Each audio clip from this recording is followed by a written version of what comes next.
if your brother, in your opinion, is not worth your attention, you will behave toward that brother as though he or she isn't, and the return you will get will be what you've given.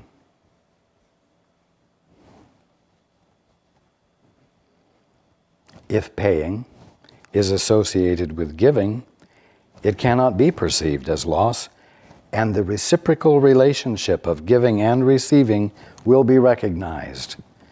As well, the experience of your relationship with your brother will be recognized, will be experienced, and the opportunity for transformation will continue to be present. The price will then be set high. You will want to pay a lot because you're going to get a lot. When you pay a lot, you give a lot. What you give, you keep. What you give, you have.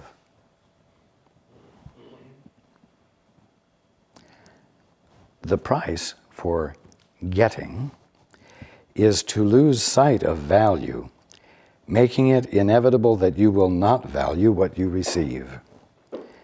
Valuing it little, you will not appreciate it and will not want it.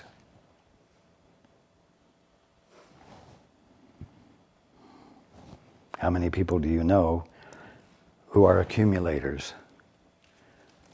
They get, they have lots and lots of things. But are they happy? And do they even use the things they've gotten? Do they actually enjoy having them? No, because having them wasn't what was important to them. The getting of them was what was important. To believe that it is possible to get much for little is to believe that you can bargain with God. God's laws, I'm going to add, on the other hand, are always fair and perfectly consistent. By giving, you receive. See how consistent that is? But to receive is to accept, not to get. It is impossible not to have. It's the Father's good pleasure to give you the kingdom, everything. But it is possible not to know you have. And at the moment, all of you don't realize all that you have because you've decided to call creation that has been given to you, the world and universe, a material thing that has nothing to do with God. And so you see very little of God in it. You have determined that it's not God.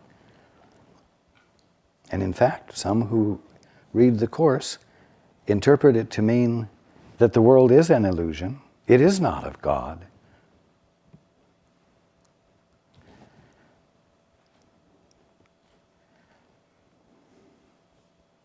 When the fact is that if there's anything in front of your face, anything that you're experiencing, it is God, experienced clearly or through a glass darkly. There's no other choice. But until you begin to value it as the manifestation of God, you will not find God there, and you will not thereby have your vision of it corrected, so that you are no longer seeing it through a glass darkly. The recognition, continuing, the recognition of having is the willingness for giving. And only by this willingness can you recognize what you have. Now, I know that you have not had a great number of experiences of the world being the kingdom of heaven yet. But you have had some. You have had some glimpses. And I tell you that your one task is to persist in being willing to look at your world with the desire to see more of God there than you're presently seeing. And to be, as I said, persistent in this. Now, the same applies to your brothers and sisters.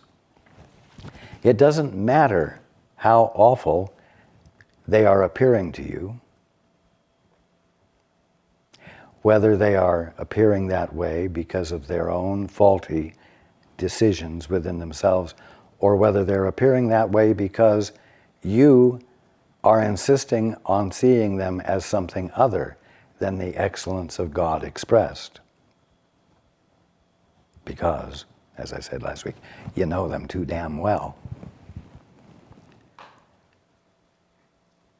We're talking here about breaking the habit of how you're perceiving everything. And the only way you can break the habit of how you're seeing everything is to be willing to look in a new way from a new standpoint. A standpoint that has its basis in truth with a capital T.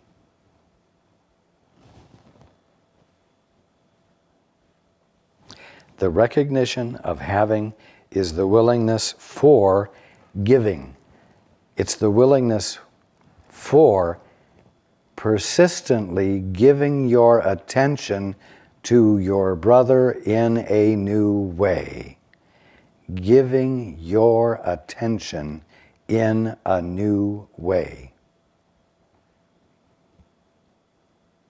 Regardless of all of the justifications you have for looking at them in the old way. Continuing. And only by this willingness can you recognize what you have.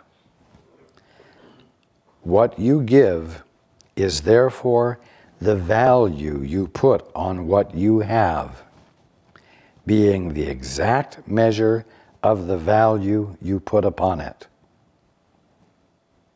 And this, in turn, is the measure of how much you want it.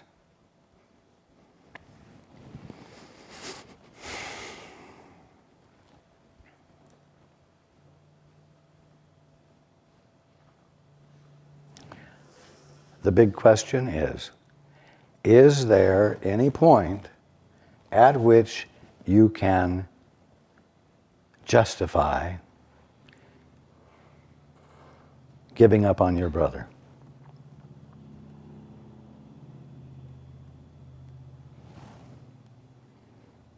Well, yeah. If he behaves badly enough. Well, what you mean when you say that is, if he behaves badly enough to put you at a loss where you don't know what to do. You see, you just can't stand to be at the threshold of the pregnant void. You can't stand to be at the threshold of the unknown, where a miracle can occur, where inspiration and insight will happen.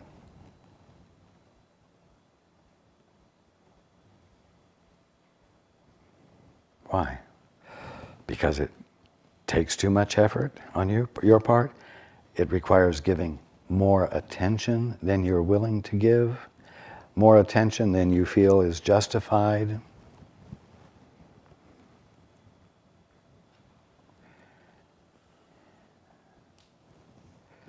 Well, how much do you want to wake up? How much do you want to be sane?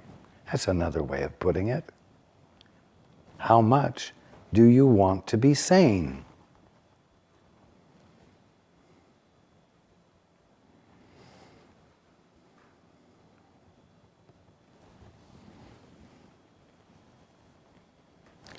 Continuing, you can ask of the Holy Spirit then only by giving to Him. And you can give to Him only where you see Him.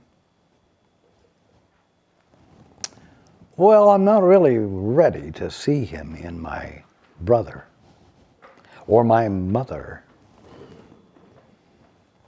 or my wayward son or daughter.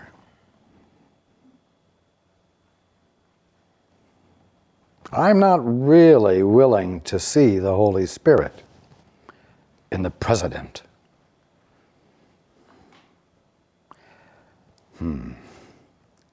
Well, okay. But understand that you're the one unwilling, and therefore you're the one keeping yourself in the dark. It's your word that you're laying down, what, against your brother? No, against yourself.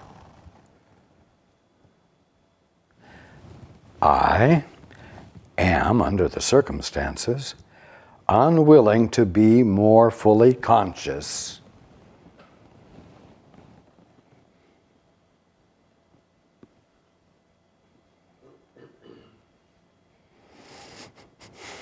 That's how much you want to wake up.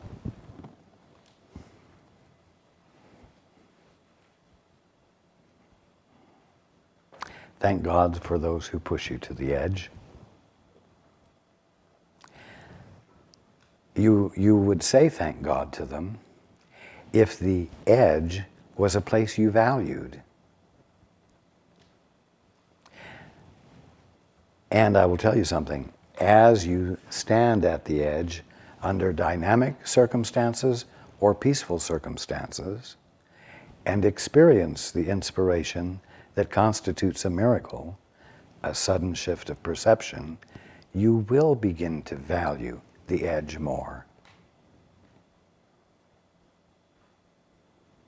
And so if someone pushes you to the edge, you won't retaliate against them. You'll say, hopefully you'll remember to say, oh yeah, this is when really great things begin to happen. And I'm not going to distract myself from the influx of a miracle by grousing at them for uncovering in me an emptiness that can't be the truth about me, that needs to be filled. An opportunity for me to be more conscious than I thought I was able to be. You see?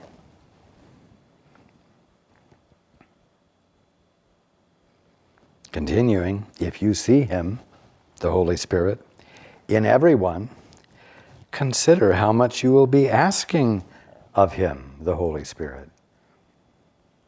You'll be asking the Holy Spirit to show up everywhere, right?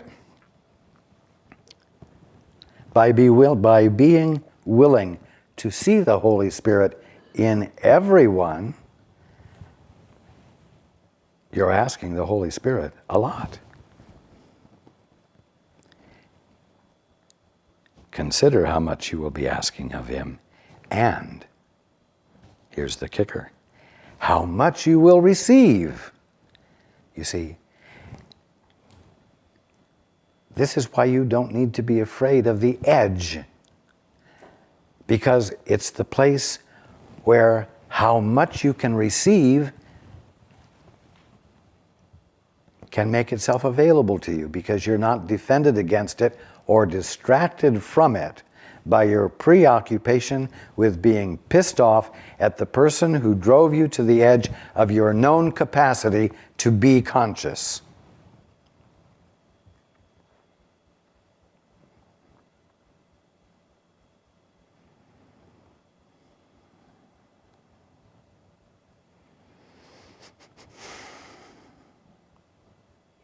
Now, you can look at that one who's driven you there and say, you ask too much. Or you can actually do what you really want to do and say to me right now, you ask of me too much.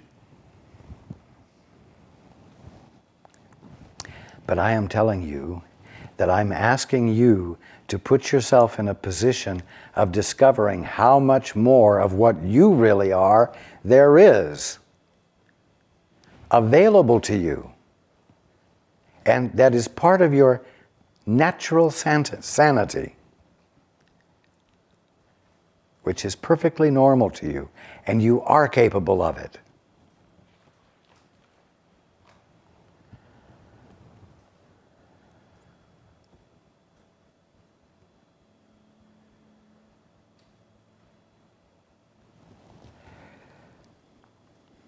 He, the Holy Spirit, will deny you nothing because you have denied Him nothing.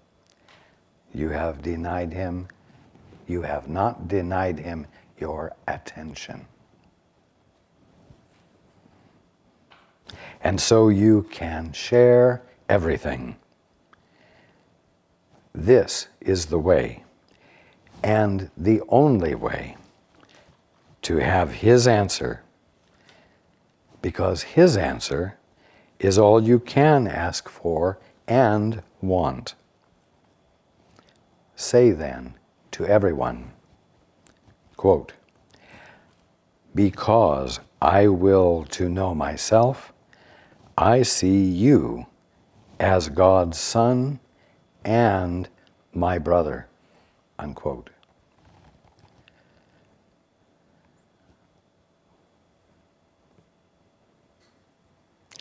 You can't solve the problem from the level of the problem. You can't solve the problem by understanding the elements of the problem better.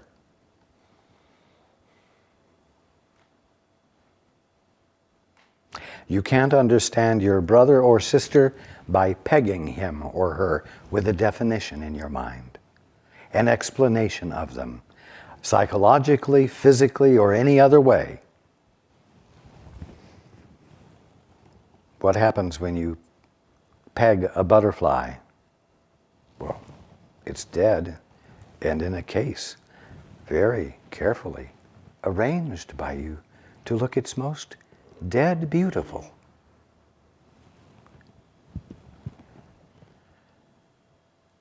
You have to be willing to let go of whatever way you have already pegged your brother or sister and defined them in your mind. Because if you don't, whatever way you have carefully arranged what your brother is by definition in your mind will, because you have arranged it, get your allegiance and pride, and you will not be available to have the Holy Spirit or God provide you with a sudden shift of perception that allows you to see the living one that they are, who isn't bound either by your definition of them or their own definitions of themselves.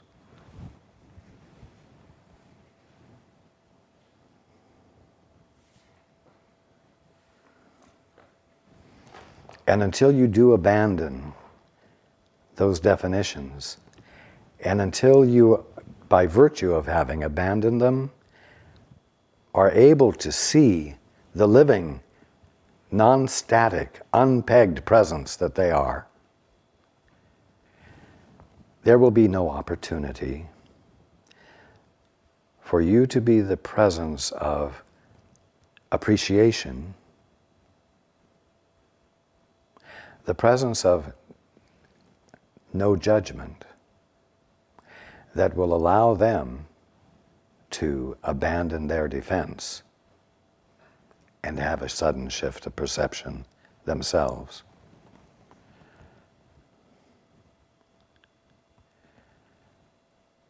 I'll tell you something. It's not up to them to make your decision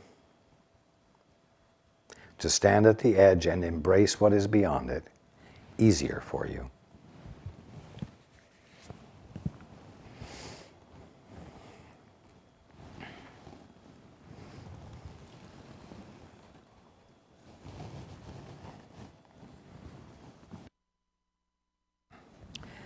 That's just another convenient delaying tactic. You better behave differently so that my standing at the edge doesn't seem so imperative. You need to make it easier for me. And we're right back into the old ego bullshit of manipulating into mutually agreed upon definitions and ways of behavior that constitute the dream you need to wake up out of.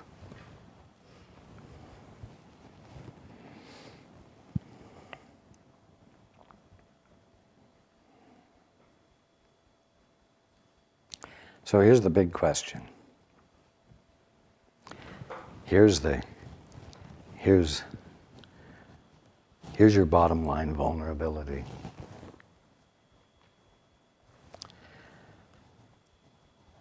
What if when I do this, and I do have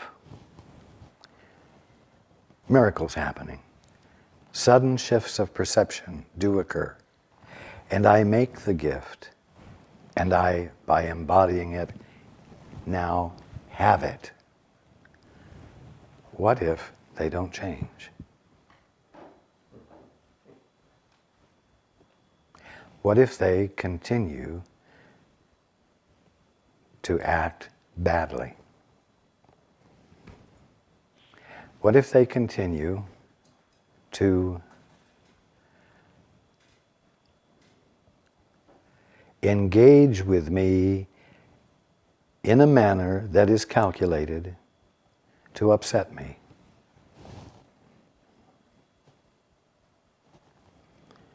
Am I supposed to just say thank you for the miracles and let them continue to behave badly? See, the suggestion is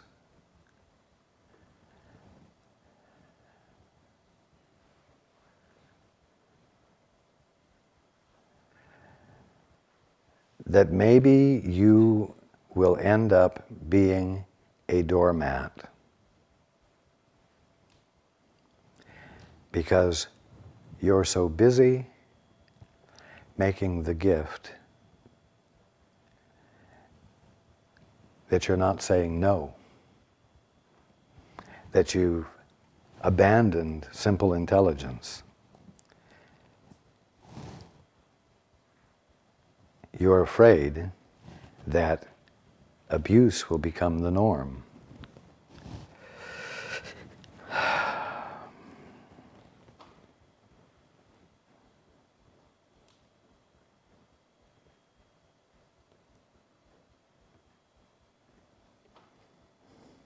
To believe in your brother is to accept and to side with.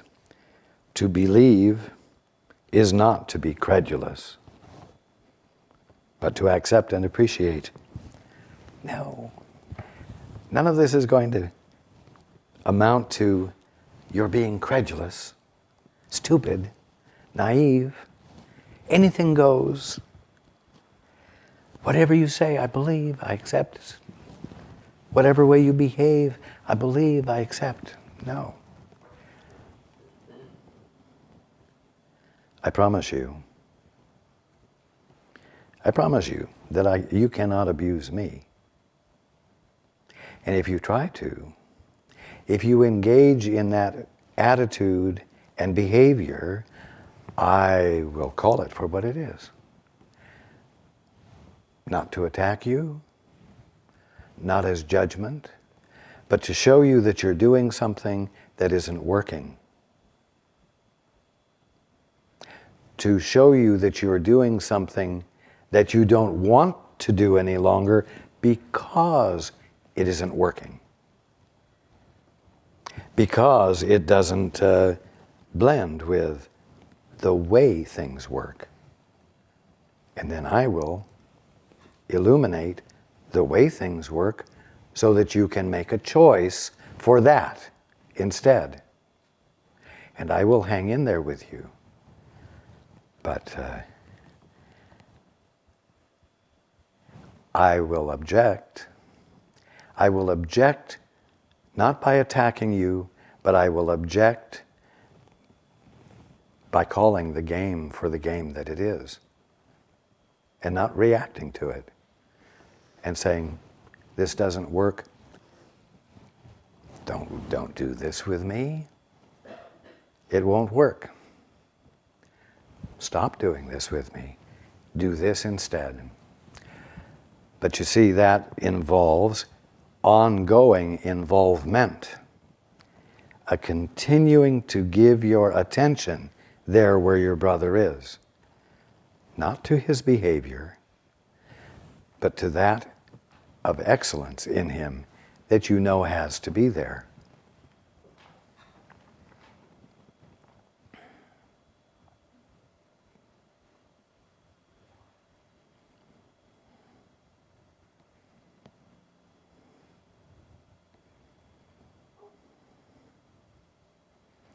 You will find that inspiration and insight will give you the clarity to know how to be in the moment with that brother or sister.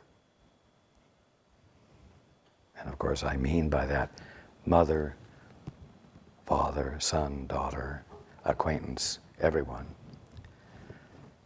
You will find yourself knowing how to be with that brother and sister that does not allow chaos to persist. You will find that guidelines, boundaries for communication will be established out of your mouth. You will not let chaos rule. You see, you will find yourself taking hold. But always you will find yourself taking hold in a context, not that you knew of ahead of time, but a context in which whatever inarticulate expressions or whatever willingness there is to be inarticulate is being expressed by your brother will be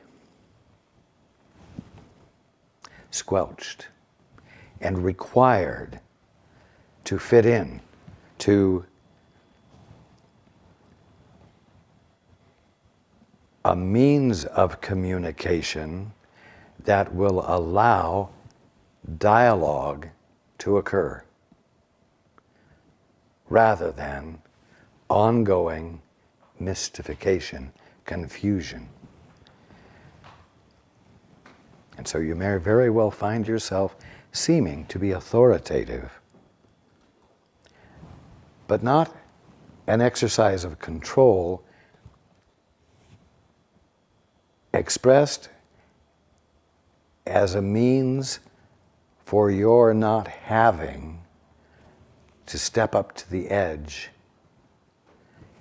and lean into the unknown, not as a defense against having to be more conscious.